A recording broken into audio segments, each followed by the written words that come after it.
참 주님의 몸된 교회에서 하나님을 예배할 수 있다는 것은 우리들에게 정말로 큰 축복이고 특권이라고 참 믿습니다. 오늘 참 하나님의 말씀은 우리 다 함께 일어나셔서 우리 에베소서 5장 33절에서 6장 4절까지 우리 같이 읽도록 하겠습니다. 우리 같이 소리를 맞춰서 한 목소리로 함께 읽도록 하겠습니다. 시작. 그럼에도 불구하고 너희 각 사람이 자기를 사랑하듯 개별적으로 자기 아내를 사랑하고 아내도 주의하여 자기 남편을 존경할지니라. 자녀들아, 주 안에서 너희 부모에게 순종하라. 이것이 옳으니라. 내 아버지와 어머니를 공경하라. 그것은 약속에 있는 첫 계명이니 땅에서 장수하게 하려 함이라. 또 너희 아버지들아, 너희 자녀들을 노엽게 하지 말고 오직 주의 교육과 훈계로 양육하라. 아멘. 살아계신 하나님 아버지, 주님의 말할 수 없는 은혜와 사랑을 진심으로 감사합니다.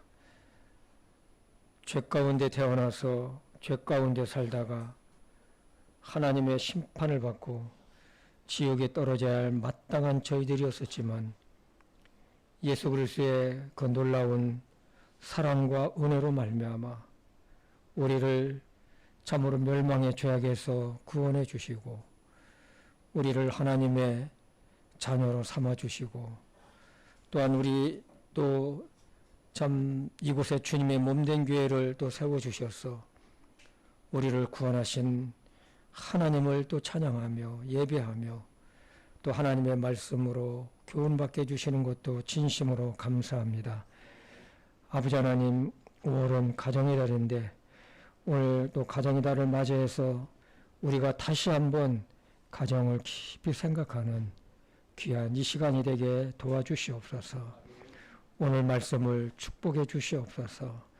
전하는 자나 받는 자가 하나가 되어서 주님께서 우리들에게 주시는 귀한 교훈들을 받게 해주시옵소서. 예수님의 이름으로 기도했습니다. 아멘. 앉아주십시오. 참 5월은 참 정말로 멋있고 아름다운 계절입니다. 그래서 5월을 참 계절의 여왕이라고 참 하지 않습니까?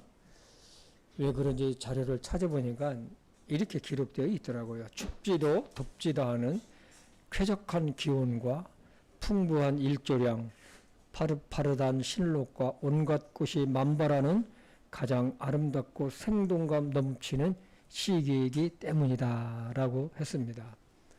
그래서 저희 교회도 내일 모레 야외 친교회를 가는 곳입니다. 예.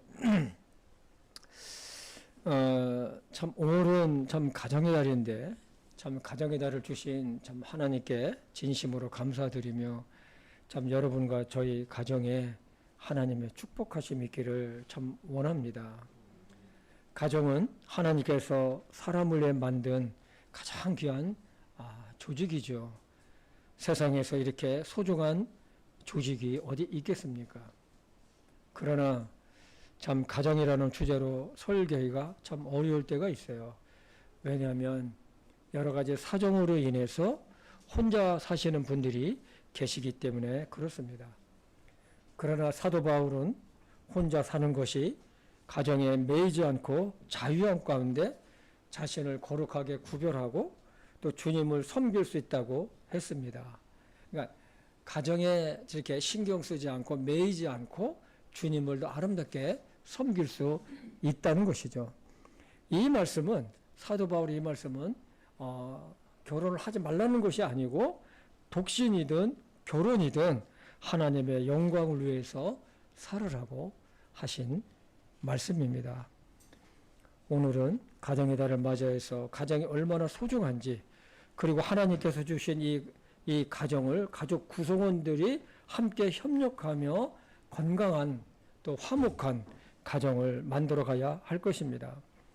건강하고 화목한 가정은 절대로 저절로 되어지지를 않습니다.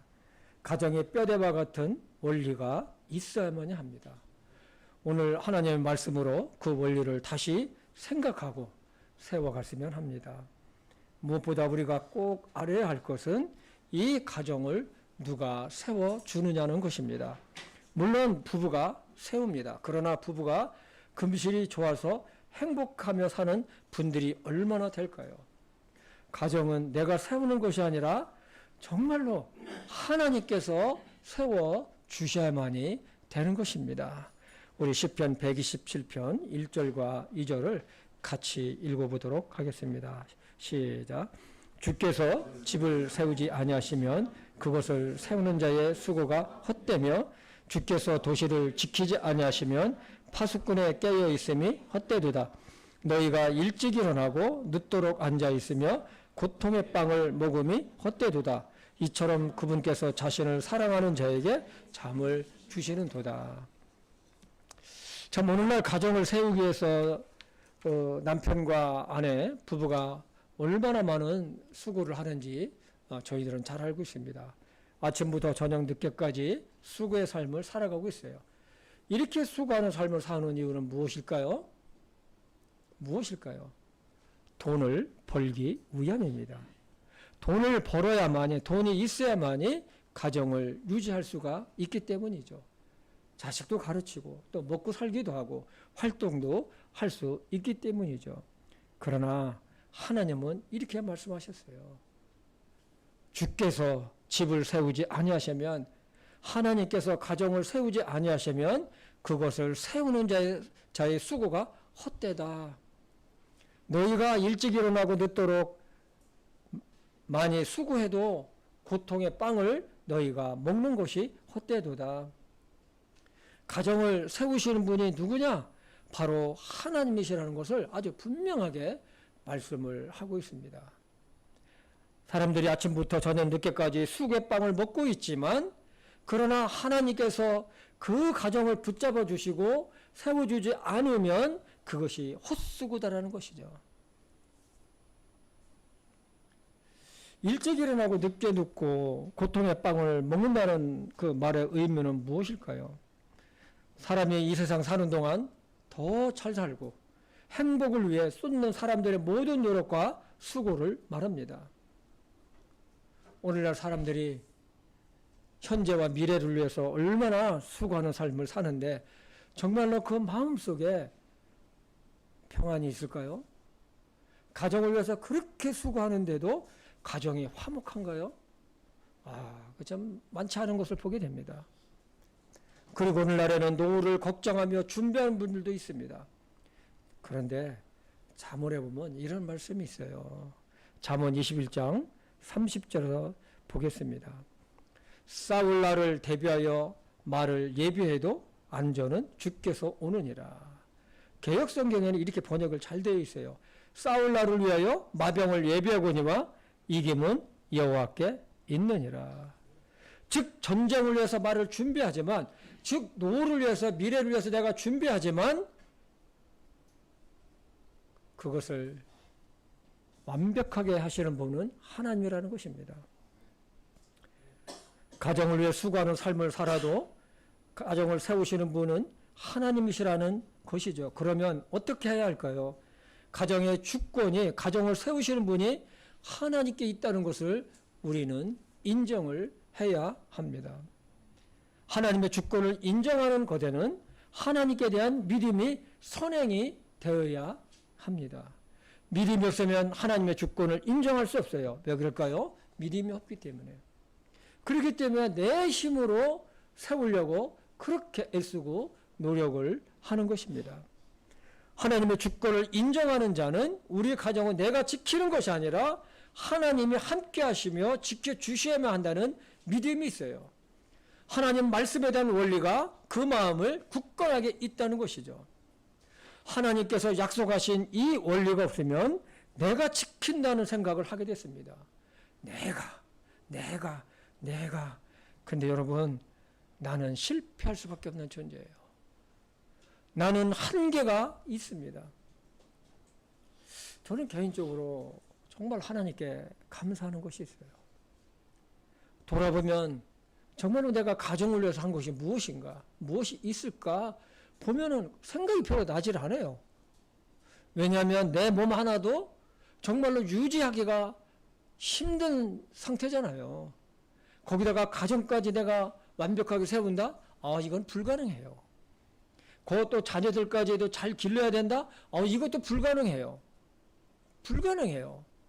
그렇기 때문에 하나님께서는 내 가정을 책임지시고 하나님께서 이 가정을 지키시고 세우신다는 그 믿음이 있고 하나님을 의지하고 하나님께 감사하고 하나님께 아뢰며 우리 가정을 인도해 달라고 할 때에 하나님께서는 우리 가정을 지키시고 인도해 주실 줄 믿습니다.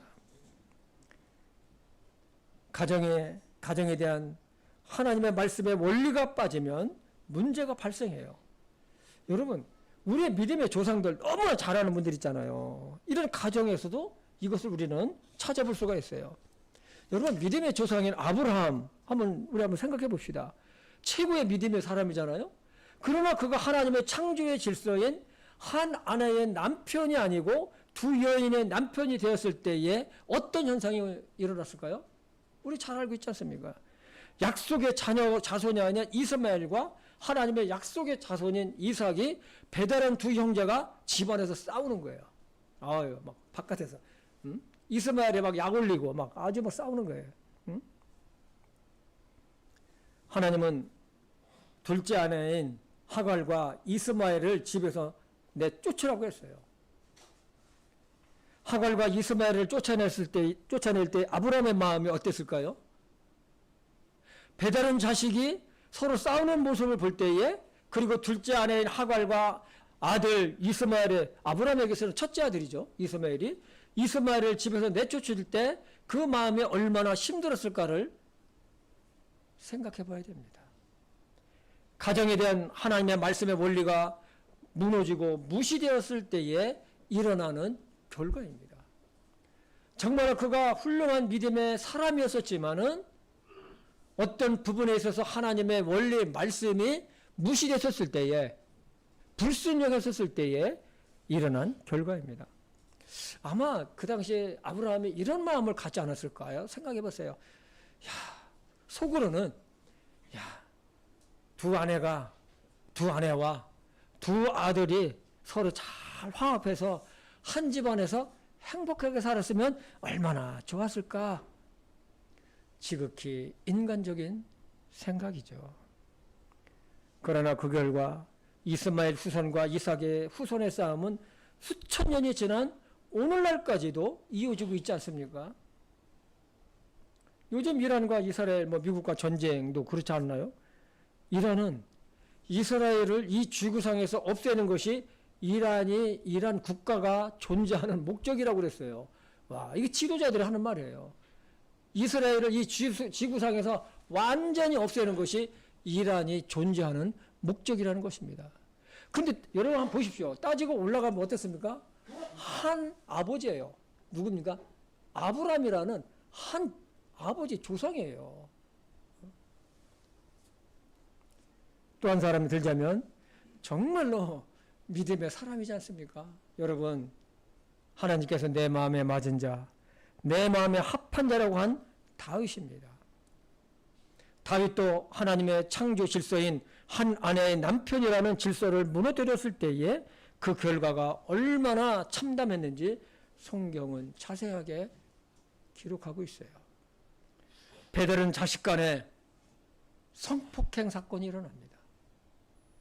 또 살인 사건이 일어납니다. 믿음의 사람이라도 말씀의 원리에서 벗어났을 때 죄에 대한 하나님의 심판은 준엄합니다. 고통이요, 아픔입니다. 오늘날도 하나님께서 가정에 주신 원리가 무너졌을 때에 가정은 금이 가고 파열음이 나고 결국은 깨지게 됩니다. 요즘 보면 가정 무섭지 않습니까?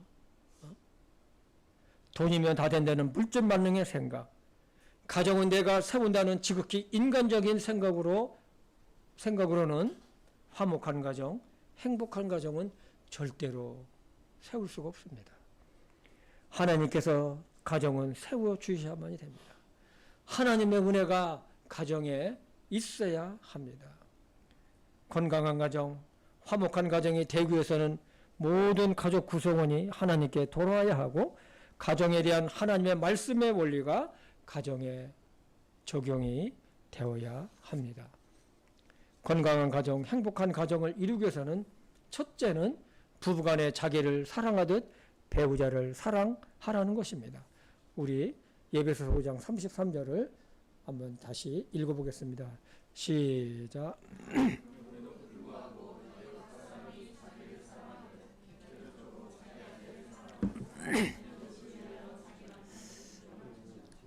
이 말씀 소두에 보면 그럼에도 불구하고는 하나님께서 부부는 어떤 관계인지를 uk절에 설명하시면서 남자와 여자가 부모를 떠나 한 몸이 되는 것이 큰 신비인데 이것을 그리스도와 교회가 하나 되는 것을 말씀하신 거예요. 하나님은 남자와 여자가 한 몸을 이루는 부부관계를 그리스도와 교회로 승화를 시켰어요. 교회는 그리스도와 한 몸이 된다는 거예요. 그래서 예수님이 교회에 뭐라고 했습니까? 머리다 그런 거예요. 이것은 온전히 하나됨의 사랑의 관계를 말합니다. 그냥 사랑이 아닙니다. 온전한 하나됨의 사랑입니다. 예수님께서는 죄인을 구원하시기 위해 자신의 몸을 십자가에 매달려 죽게 하셨어요. 그래서 하나님께서 우리를 향하신 사랑을 확증하신 것처럼 부부관계도 그러해야 된다는 것입니다. 우리 중에는 부부가 같이 있는 분도 있고 그렇지 않은 분도 있습니다. 그러나 부부는 어떤 관계냐? 어떤 관계일까요? 부부가 한 몸이라는 사실입니다. 하나님은 말씀하셨어요. 남편은 아내를 네 몸처럼 사랑하라. 사람들이 자기 몸 얼마나 위합니까? 자기 몸 엄청 위해요. 때가 되면 여러분 때가 돼서 밥 굶으신 분 계십니까? 아마 악착같이 찾아 먹을걸요. 뭐라도 하나 먹을 거예요. 내 몸을 위해서, 내 건강을 위해서. 뭐가 좀 아프면 어떻습니까? 약 먹고 병원 가고 뭐 어떻게 될까 봐. 또 영양제도 열심히 사 먹습니다. 저도 비타민C를 열심히 먹고 있습니다. 열심히 먹어요. 아내를 그렇게 유연하는 것입니다. 화목한 가정은 저절로 되는 것이 절대로 아니에요. 부부가 서로 노력해야 합니다. 남편은 아내를 자기 몸같이 사랑하고 아내는 남편을 존중히 여기며 순종하는 것입니다. 그리고 남편은 가정 경제의 필요를 위해 수고합니다. 아내는 가정을 편안하게 잘 꾸며야 합니다. 밖에서 수고하는 남편을 위해 편안하게 쉴 수 있는 환경을 만들어야 되는 것입니다. 그리고 가정 경제를 전략하며 지혜롭게 잘 꾸려가야 합니다. 제가 젊었을 때 여자가 결혼하면 결혼과 동시에 사표 쓰고 나갔어요. 이것이 무슨 직장에서는 무슨 뭐라고 그럴까요? 무슨 아주 규정이 있는 것 같아요. 결혼하면 그냥 당연히 나가는 거예요. 그 당시에 잘 살았느냐? 못 살았어요. 힘들었어요. 40년 전, 50년 전, 여러분 우리나라 이렇게 잘 살지 못했잖아요. 그런데 여성이 결혼하면은 직장에서 나가는 거예요. 안 나가면 막 눈총을 받는 것도 아닌데 아주 그런 시대였었어요. 그러니까 이건 뭡니까? 여자는 결혼하면 가정에서 살림하고 아이를 낳고 잘 살으라는 것이죠. 사회적 분위기가 그렇게 되어 있었어요. 결혼 후 직장 다니는 여자가 참 드물었어요. 남편은 밖에서 열심히 돈을 벌어서 가정 경제를 책임지고 아내는 집을 가꾸며 자녀를 키웠습니다. 그러나 지나고 나서 이 말씀을 준비하면서 보니까 저도 그렇게 하지를 못했어요.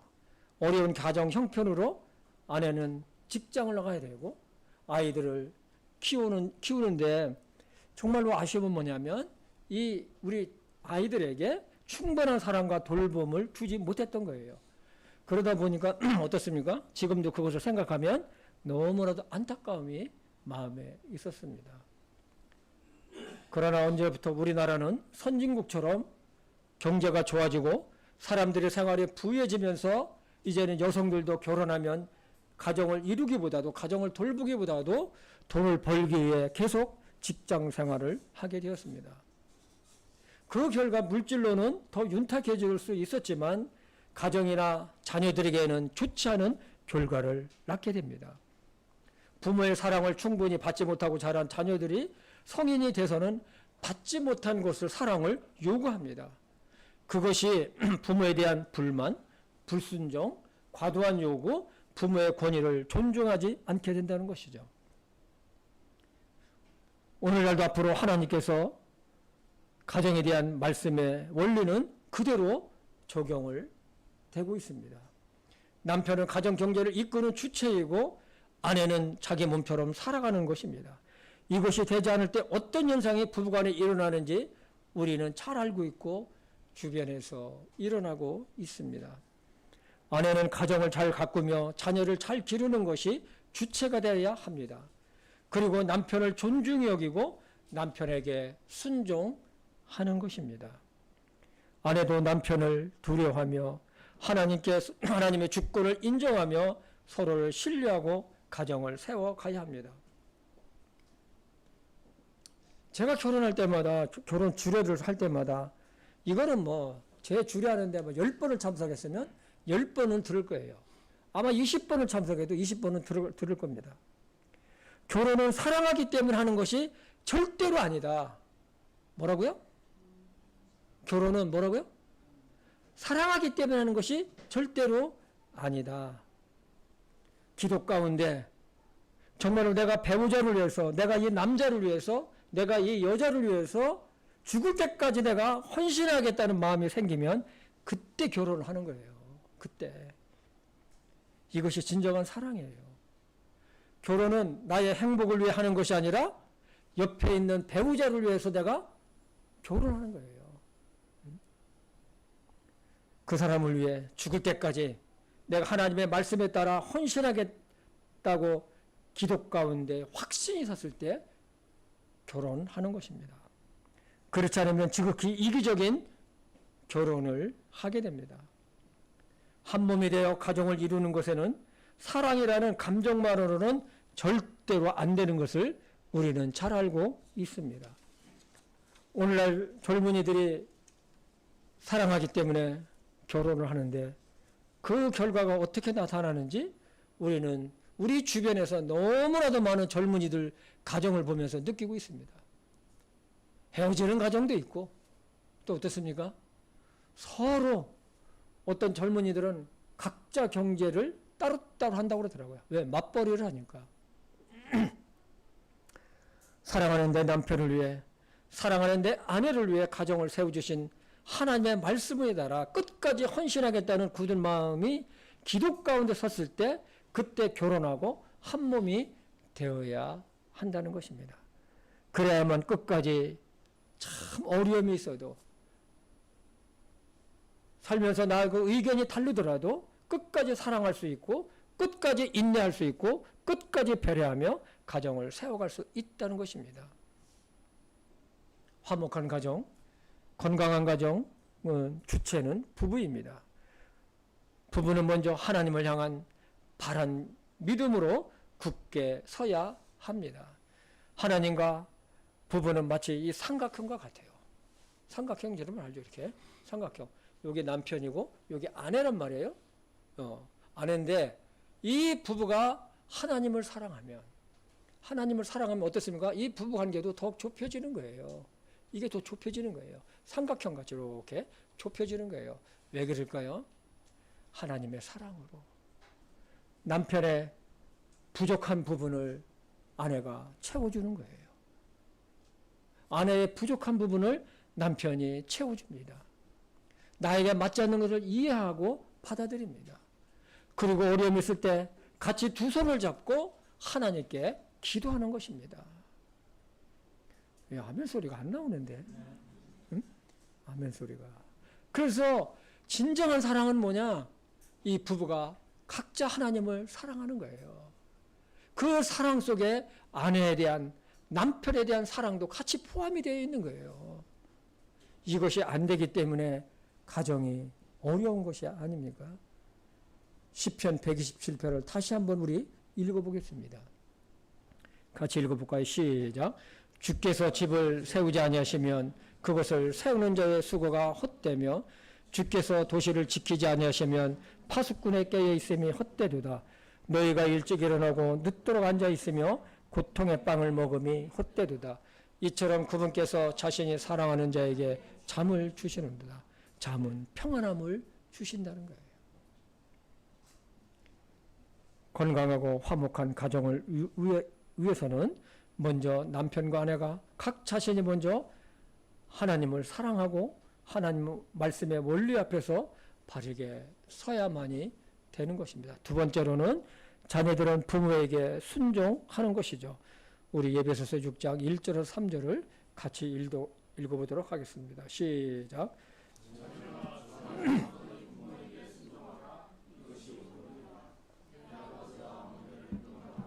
그것이 약속에 있는 첫째 명령이니 이것은 네가 잘되고 땅에서 장수하게 하리라.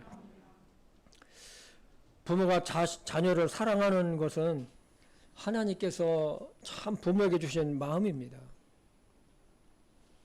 그래서 부모 자녀의 관계를 뭐라고 합니까? 천륜이라고 하잖아요. 천륜이란 하나님께서 맺어주신 인연이자 지켜야 할 도리예요.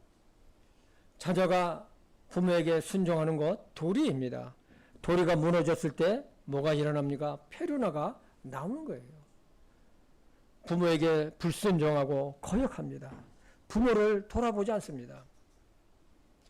언젠가 이렇게 기사인지 좀 내가 들었는지는 기억이 나지 않지만 아주 분명한 건 뭐냐면 한 독거노인이 숨졌어요. 서울시에서 혼자 산 독거노인이 숨져서 그러니까 그 독거노인을 돌보는 사회복지사가 있잖아요. 주민센터에. 근데 어느 날 그분들 매일 방문하는 것은 아니고 일주일에 한 번 이렇게 방문을 한단 말이에요. 아니면 열흘에 한 번이라든지. 가보니까 소식이 없어가지고 보니까 숨져 있는 거예요. 그래서 이 사회복지사가 구청에다 보고하고 구청에서 확인해가지고 자식한테 연락을 했어요. 아버님이 돌아가셨습니다. 했더니 그 자식이 뭐라고 하냐면 구청에서 알아서 해주시고 저한테 전화해 좀 하세요. 딸거닥? 여러분 비극이지요. 그래서 구청에서는 무연고로 처리해서 장례를 치렀다고 합니다. 하나님은 구약에서부터 일괄되게 명령하신 것이 있어요. 부모를 공경하라. 부모를 공경하는 것은 부모가 잘나서 돈이 많아서 이것이 아니에요. 하나님 대신 너를 낳고 기른 부모이기 때문에 공경하라는 것입니다. 우리가 잘 알고 있는 10계명에서도 1계에서 4계명까지는 하나님과 사람과의 관계를 말씀하셨다면 5계명에서 10계까지는 사람과 사람과의 관계에 대한 명령이 있습니다. 사람과 사람과의 관계에서 첫 번째 계명이라고 할 수 있는 5계명이 뭐라고 했습니까? 네 부모를 공경하라. 정말로 짧은 명령이지만 아주 단호해요. 자녀가 결혼한 후 자식을 길러보면 부모의 마음을 알게 됩니다. 내가 내 자식을 얼마나 사랑하는지, 내 부모도 나를 이렇게 사랑하면서 키우셨구나 하는 것을 깨닫게 됩니다. 부모가 자녀를 사랑하는 것은 하나님께 주신 마음이에요. 자식은 부모를 위해 죽을 수 없지만 부모들은 자식을 위해서라면, 자식을 살릴 수만 있다면 내 목숨이라도 내어줄 수 있는 사랑을 부모님들은 가지고 있습니다. 그래서 자식을 먼저 보내신 부모가 장례식장에서 통곡하면서 울면서 하는 말이 있어요. 내가 죽어서 너를 살릴 수만 있다면 얼마나 좋겠느냐. 관을 붙들고 통곡을 합니다. 그러면서 하는 말이 뭡니까? 내가 먼저 갔어야 되는데 하면서 통곡을 해요. 근데 여러분, 이 말은 진심이에요. 그래서 이런 말도 있지 않습니까? 부모가 죽으면 산에 묻지만 자식이 죽으면 어디에 묻는다? 어디에 묻는다? 가슴에 묻는다. 가슴에 묻는다. 정말 맞는 말씀입니다. 때문에 하나님은 주원에서 너희 부모를 공경하고 순종하라고 했습니다. 잠언 1장 8절과 9절을 보겠습니다. 같이 읽어보겠습니다. 시작. 내 아들아, 내 아버지의 훈계를 듣고 내 어머니의 법을 버리지 말라. 그것들이 내 머리에 은혜의 장식이 되고 내 목에 사슬이 되리로다. 하나님은 자녀가 부모 말씀에 순종하라는 것을 명령하셨어요. 아버지의 훈계와 어머니의 그 법을 버리지 말라고 하셨어요. 부모에게 순종하는 것은 선택이 아니라 필수라는 거예요. 그러나 무엇보다도 선행해야 될 것이 있습니다. 그것은 자녀들에게 신앙 교육을 해야 합니다. 유대인들이 어떻게 세계를 지배하는 세력이 민족이 되었는가를 들은 적이 있습니다. 그것은 학교 교육이 아니라 가정 교육이라고 했습니다. 그래서 우리나라에서도 유대인들의 이러한 교육 방식을 좀 도입을 한 것이 뭐냐면 밥상머리 교육이라고 해요. 밥상머리 교육. 그 밥상에서, 그러니까 식탁에서 둘러앉아서 같이 식사를 하면서 아이에게 좀 이렇게 하나님의 말씀과 또 어디 윤리적인 것, 바른 인성을 먹으면서 가르치는 거예요. 근데 오늘날 이것이 우리나라에서 쉬울까요? 어려울까요? 어려운 거예요. 왜 어렵냐? 너무 바빠요. 이 부모들이 아주 너무 바빠요. 부모도 돈 벌기 위해서 바쁘고 아이들은 공부하기 바쁘고 아주 다 바빠요. 그러니까 이게 접촉점이 같이 식사한다는 것이 아주 참 어렵습니다. 이스라엘 안에서 신앙교육의 가장 기본적인 단위가 가정이었고 부모는 가르치는 자로 자녀는 배우는 자로 규정되어 참 있습니다. 교육에 있어서 부모는 하나님의 모형이기도 합니다. 부모님의 그 권위와 교훈은 결국 하나님의 권위와 말씀을 대리하는 것으로 할 수 있습니다. 여러분, 하나님의 말씀에 순종하는 자는 부모님의 말씀도 순종을 해요. 하나님의 말씀에 불순종하는 사람은 부모님의 말씀도 불순종해요. 이게 연결이 되어 있어요. 여러분 저 한번 보세요. 어른들의 권위를 부모님의 권위를 존중히 여기는 자는 다른 어른들의 권위도 존중히 여기줘요. 그런데 부모님의 권위를 존중히 여기지 않는 자는 다른 어른들의 권위도 존중히 여기질 않아요. 내 부모도 내가 존중히 여기지 않는데 무슨 다른 어른들의 더 권위를 존중해줘? 나라의 권위를 존중해줘? 이게 있을 수가 없어요. 정말로 이 가정교육, 가정의 부모의 권위, 이런 것들이 이 성경 말씀, 하나님의 말씀에 아주 잘 기록되어 있는데 이것이 무시될 때에 어떤 현상이 일어나는지 우리 가운데서도 같이 일어나고 있고 또 바깥에서도 일반 사람들에게서도 얼마나 일어나고 있습니까? 정말로 오늘날 세상은 많이 변했고 아주 바뀌었어요. 자녀들의 배움은 학교에서 이루어지는데 학교에서는 세상 지식만을 가르치지 하나님의 말씀이나 바른 인격이나 인품, 성품을 가르치고 세워주는 윤리나 도덕적인 것을 가르치지 않는다는 것입니다. 요즘은 선생님들이 굉장히 몸을 사리더라고요. 교장 선생님도 몸을 사리고 여체서 잘못되면 부모들이 선생님을 갖다 고발해버리니까 여러분 한번 생각해 보세요. 그러니까 스스로 이게 무너져 버린 세상이 되어버린 거예요. 이러한 세상에서 정말로 이 자녀들을 어떻게 길러야 될까? 어떻게 바르게 길러야 될까? 어떻게 바른 인품을 지닌, 인격을 지닌 그러한 사람으로 제대로 세울 수가 있을까? 그것은 하나님의 말씀밖에 없는 것을 보게 됩니다. 우리는 성경에서 믿음의 어머니들을 보게 됩니다. 모세의 어머니 요게벳, 디모데의 할머니 로이스와 어머니 유니게, 사무엘의 어머니 한나, 그 그들은 진실로 하나님을 의지했고 기도의 사람이었었고 자녀들에게 부지런히 하나님의 말씀을 가르쳤어요. 오늘날 여러분, 죄가 관영하는 세상에서 우리들의 자녀들을 하나님의 말씀으로 가르치지 않으면 자녀는 세상적으로 머리는 돌아가는 욕심과 이기심 많은 자녀가 될 것입니다. 부모에게 순종하는 것도 참 어려울 것입니다.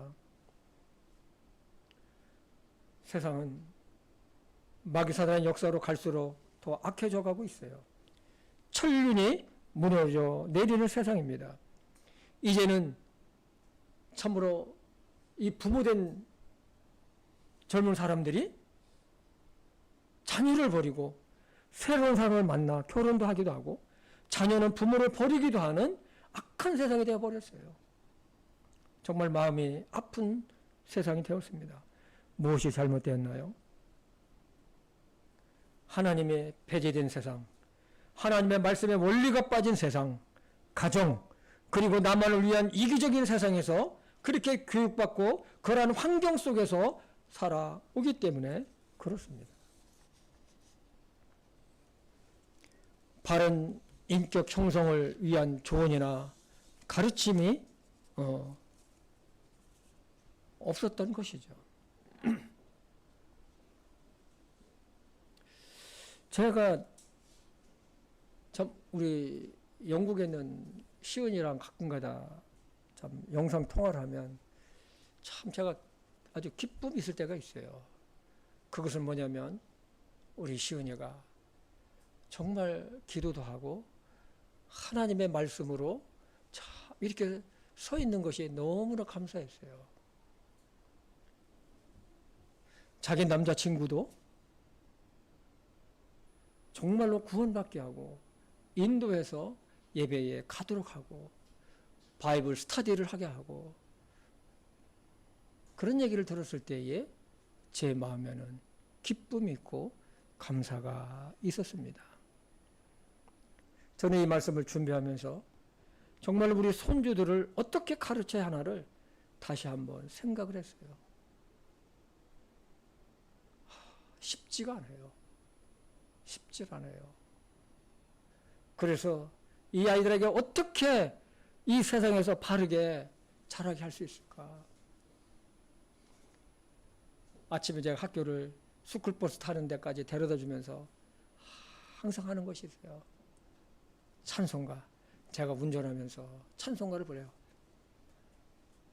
나를 사랑하는 주님, 나를 위해 죽으시고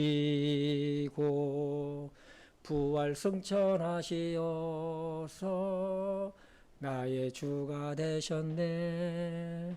나를 사랑하는 주님, 나의 목자 되시어서 나를 항상 인도하니 주만 따라가리라. 주 오시면 천국에서 주님과 살리라. 영원토록 주 오시면 천국에서 주님과 살리라. 영원토록. 그리고 기도합니다. 제이야 기도해. 그 다음날은 제가 하고 또 그 다음날 또 제인이가 하고 기도를 시키는 거예요. 신앙의 기도 훈련, 기도를 하는 것이죠. 정말 아이들이라 믿음도 진짜 없고 세상 것 좋아하고 놀기 좋고 하지만은 정말로 어려울 때 하나님을 붙잡게 돼 있고 의지하게 돼 있고 죄를 범하면 마음에 걸림이 있고 하나님께 회개하게 되고 그래서 바른 길로 갈 수 있게 하기를 원하기 때문에 그렇습니다. 정말로 이 자녀들이 우리가 하나님의 말씀으로 이 아이들을 가르치면 이 자녀들이 훗날에 그것을 배운 것을 또 자기도 뿐만 아니라 자기의 자식들에게도 가르친다는 것이죠. 그래서 이스라엘에서는 쉐마라는 것이 있어요. 그 유명한 자녀교육에 대한 쉐마. 우리 신명기 6장 4절과 9절이죠. 같이 읽어볼까요? 오 이스라엘아 들으라. 주 우리 하나님은 한 주시니 너는 내 마음을 다하고 혼을 다하고 힘을 다하여 주 네 하나님을 사랑하라.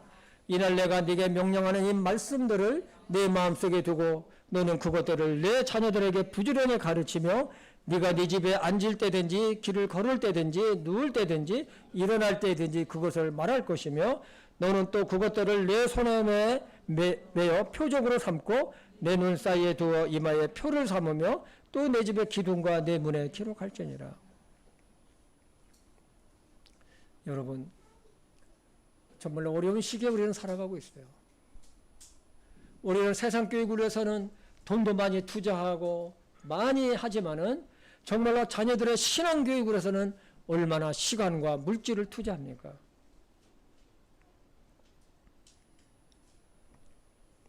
여러분, 정말로 내가 여러 부모가 살고 자녀가 사는 유일한 길은 무엇일까요? 그것은 하나님의 가정에 대한 하나님의 말씀의 원리가 살아 있어야 된다는 것입니다. 사도 바울은 자신의 영적인 아들인 디모데에게 이런 말씀을 했습니다. 우리 디모데후서 1장 5절을 보겠습니다. 같이 볼까요? 시작. 내가 네 속에 있는 꾸밈없는 믿음을 회상하노니 그것은 먼저 네 할머니 로이스와 네 어머니 유니게 속에 있었으며 내 속에도 있는 줄을 내가 확신하노라.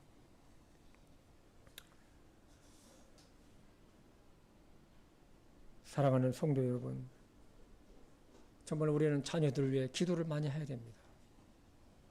이 약한 세상에서 정말로 많이 해야 되고, 우리 또 자녀된 분들은 부모의 말씀, 부모님을 공경하고 또 그 말씀에 순종하는 믿음의 사람들이 되기를 바라겠습니다.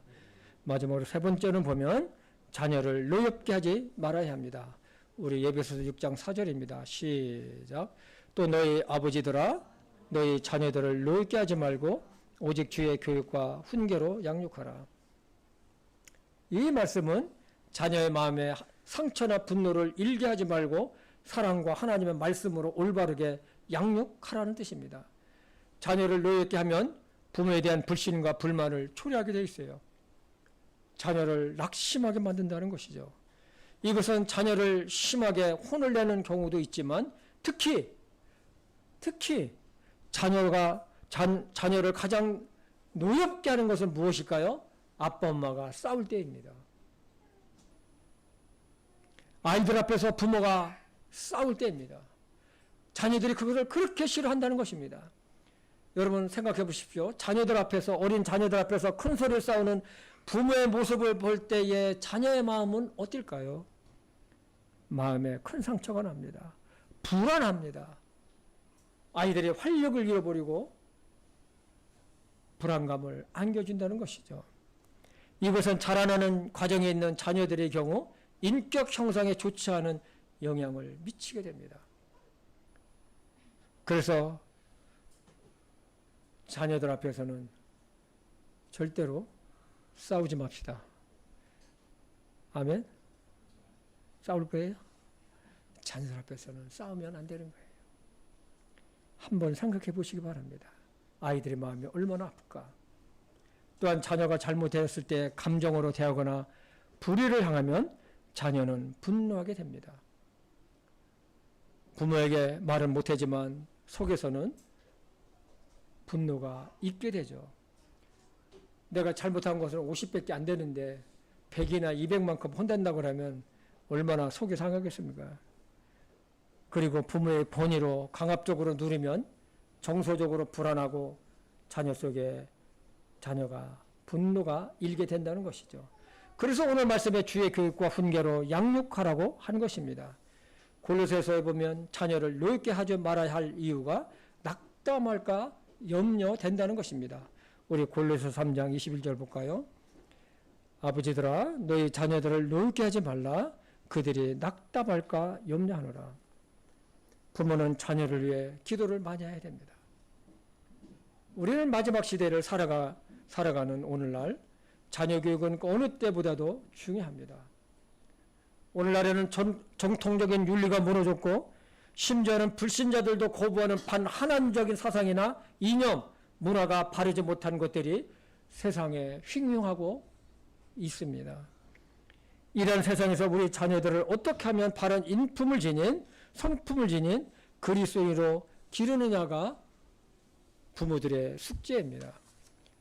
그러나 우리는 그 방법을 가지고 있습니다. 바로 하나님의 말씀과 믿음을 자녀들에게 심어주는 것입니다. 너무 중요합니다. 악이 횡행하고 비정상적인 세상에서 바른 인격, 인품을 지닌 믿음의 자녀로 기르는 것이 부모들의 숙제요, 기도 제목입니다. 부모가 하나님을 사랑하고 믿음으로 살아도 자녀가 부모의 믿음을 따르지 않으면 큰 근심이 됩니다. 오직 세상에서 자신만을 위해 산다고 하면 어떻겠습니까? 건강한 가정, 또 화목한 가정은 저절로 되는 것이 결코 아니라고 했습니다. 부모 자신이 먼저 하나님 앞에 바르게 믿음으로 서 있어야 합니다. 그리고 부부간의 희생적인 사랑과 배려, 헌신, 인내가 있어야 합니다. 특히 가정에서 가족 간의 인내가 얼마나 많이 요구되는지 모릅니다. 그리고 자녀는 부모님을 공경하는 것뿐만 아니라 부모님 말씀에 순종하는 것입니다. 이것이 하나님의 명령이며 자녀에게는 복이 될 것입니다. 부모는 자녀를 노예케 하지 않을 뿐 아니라 자녀를 위해 기도하며 하나님의 말씀과 믿음을 자녀들 마음에 심어주려는 노력을 부단하게 해야 됩니다. 그래서 우리에게 모든 성도님들 가정은 정말로 성경의 원리가 적용이 되는 믿음의 가정이 되고 화목한 가정, 건강한 가정, 행복한 가정이 되기를 주님의 이름으로 축복합니다. 기도하겠습니다. 하나님 아버지, 가정의 달을 맞이해서 하나님께서 저희들에게 주신 말씀을 우리가 받았습니다. 참으로 우리가 연약해서 부족함이 많아서 가정을 건강한 가정, 화목한 가정으로 세우지 못할 때가 많이 있었는데 하나님 용서해 주시옵시고 오늘부터 우리 가정을 가정을 향하신 하나님의 말씀의 원리를 적용하는 가정이 될 수 있도록 도와주시옵소서. 예수님의 이름으로 기도했습니다. 아멘.